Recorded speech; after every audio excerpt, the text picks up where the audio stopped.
Hey guys, Michelle Kinney here. Thanks for checking in. Thanks for checking out my video.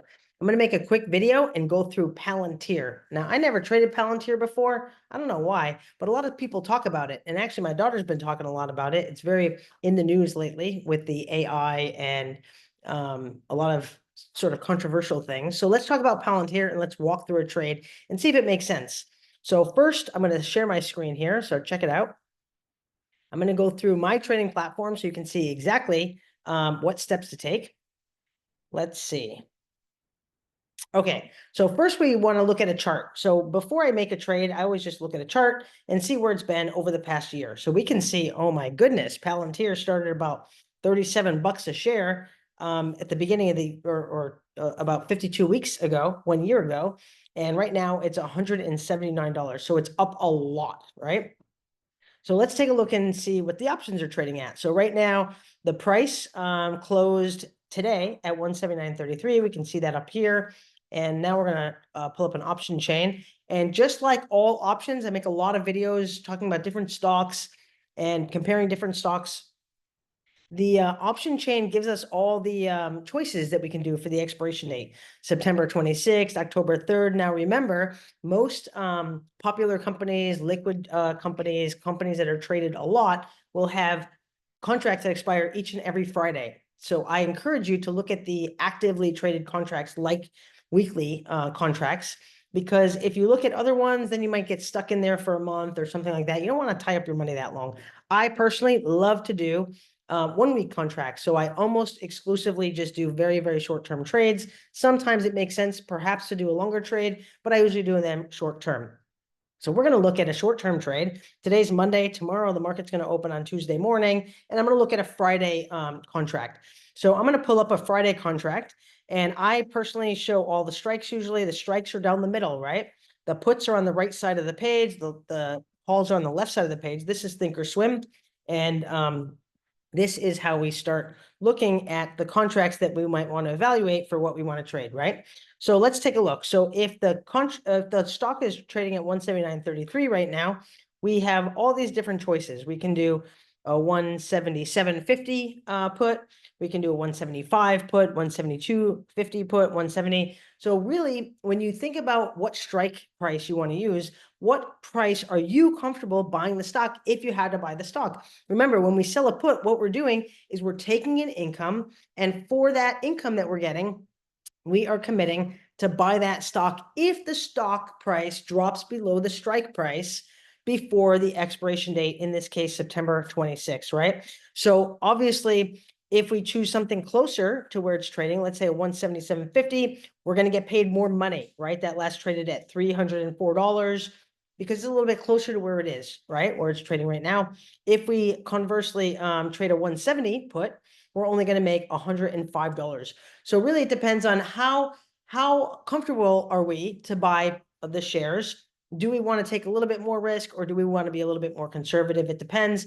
I always calculate the rate of return. You always want to calculate the rate of return before you put a trade in. So let's take a look. Let's say I want to be kind of conservative.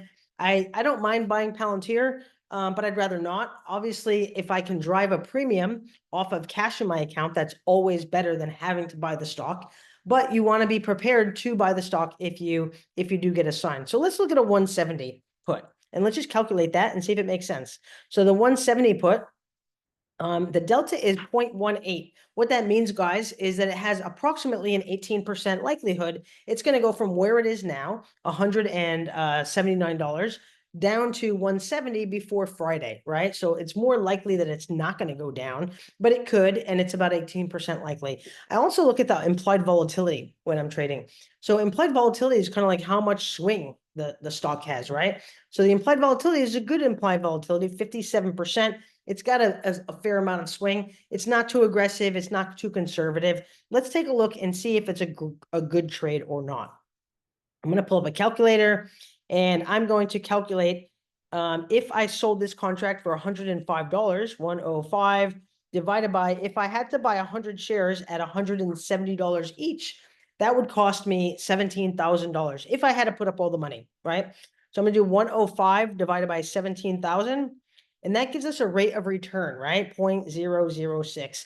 But really that rate of return is over a 4-day period, right? We always want to annualize our rate of return out because we want to compare an apple to an apple. We don't want to compare an apple to a squash, right? So how am I going to do that? It's very simple. If I'm holding the trade for 4 days, Tuesday, Wednesday, Thursday, Friday, I'm going to divide by 4 to get my daily rate of return, right? And then what I'm going to do is how many trading days are in a year? Well, we know that there's 365 days in a year, but the market doesn't trade on the weekends or holidays. And there's actually 252 trading days in a year. So I'm going to multiply our rate of return times 252. And that gives us 38.9%. So here's what that means, guys. Super, super easy peasy. That means if I sell a 170 put on Palantir that expires Friday, I'm going to get paid $105. If I don't want to use margin and I want to put up all the money, I would have to have $17,000 in my account. And if I did a trade like that on a regular basis, I'd be making 38.9, almost 39% on my money per year, right? Not that good. I mean, it's certainly probably better than what you're getting in your goofy mutual fund, your SPY ETF or something like that for sure. Me personally, I target for rates of return a bit higher because I want to shoot for the moon and hit the stars. I just want to make a little bit more premium. But let's take a look. Let's analyze if we use margin, right? So margin is like that magic kind of thing that we get to use the bank money, right? And keep in mind, when we are selling a put and we use margin, here's what that means, guys. You're putting a part of the money and then the bank is floating you the rest. Now, you do have to make sure you have some extra cash in the account because you can get in trouble using margin. The biggest challenge or risk factor when you use margin is if you don't have enough money in your account and the stock goes down, and if it goes down a lot, you could get what's called a margin call. You don't have enough cash in your account. The broker, they don't even necessarily ring you up or anything. You'd see it on your platform that you go negative and you don't have enough money. And if you don't put money in right away, you can get your trade liquidated. And typically when that happens, you take a realized loss. So when we're trading options, we don't want to take realized losses. So I talk about margin in a lot of other videos here on this channel. And then I also really go deep and talk about margin in the live events that I do. So if you want to know more, check that out. But right now, what we're going to do is we're going to see how much would it cost if I use margin? How much money do I have to have? Now, the easiest way to do that, it depends on the stock you're trading, how much margin you need, as well as the brokerage firm that you're trading with. But I'm going to give you an example on Palantir using Thinkorswim because it's my platform. What I'm going to do is I'm going to just click on the bid here, and it brings up my order entry box. I'm going to sell one Palantir, September 26th, 170 put. It shows the price here, and I'm going to right-click on this line, and it's going to give me an analyzed trade box, right? And then we can see in the bottom here, the margin required for this particular trade would be $2,871. Now, what we're going to do is calculate the rate of return based on if we're only putting up part of the money and using the bank money for the rest. So let's take a look at our calculator here. The premium was $105. And now I only have to put up $2,871 instead of $17,000. It's a pretty good deal, right? Now my rate of return is 3.6%. And again, same like before, it's over a 4-day period. So what are we going to do? We're going to compare an apple to an apple. I'm going to divide by 4 to get the daily rate. I'm going to multiply times 252 because there's 252 trading days in a year. Now we're making 230% on our money. That is the power of margin, guys. Again, you have to be careful if you're using margin. You don't want to not have enough money in your account and then the stock goes down and have a margin call and have to take a realized loss. So you don't want that to happen.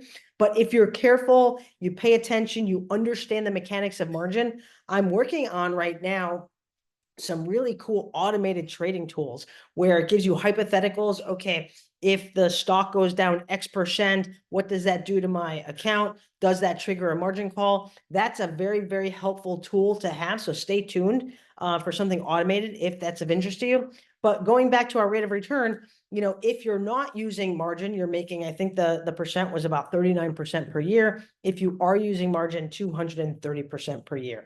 Now, the great part about selling puts, a lot of times people will ask, okay, Michelle, but what happens if the stock goes down? Remember, if you're selling a put, you have to be okay buying that particular stock at that strike price.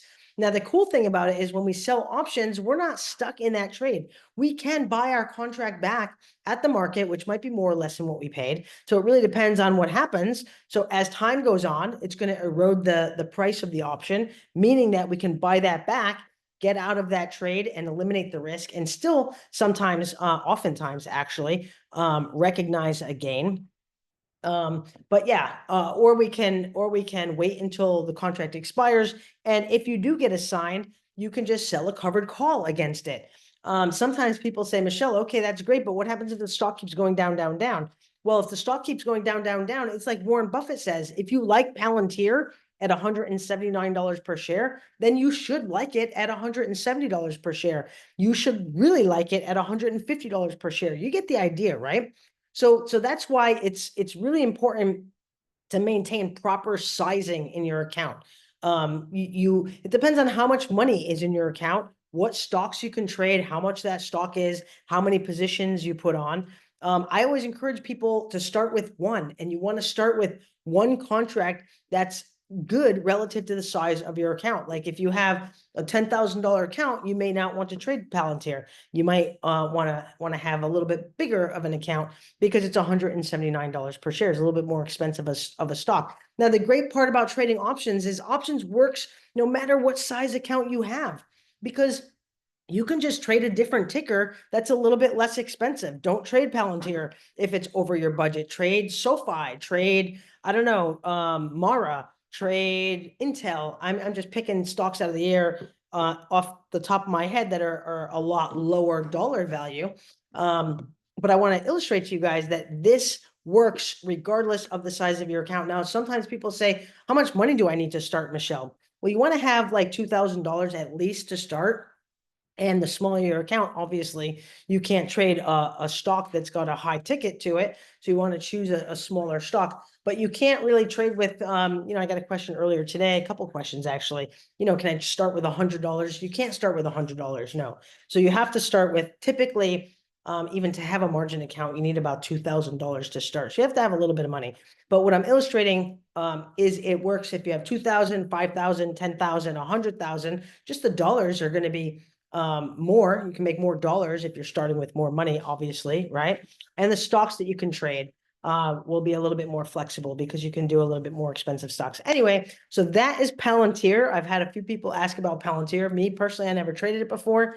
But that's kind of walking through Palantir. Hope this video helps. If you like these videos, hit the like button, subscribe to my channel. I'm putting up a video each and every day, and sometimes people say, hey, can you do a video on this? Hey, can you do a video on that? Put that in the comments, and I'll see if I can work that in to a video this week. Anyway, hope that helps. Cheers for now.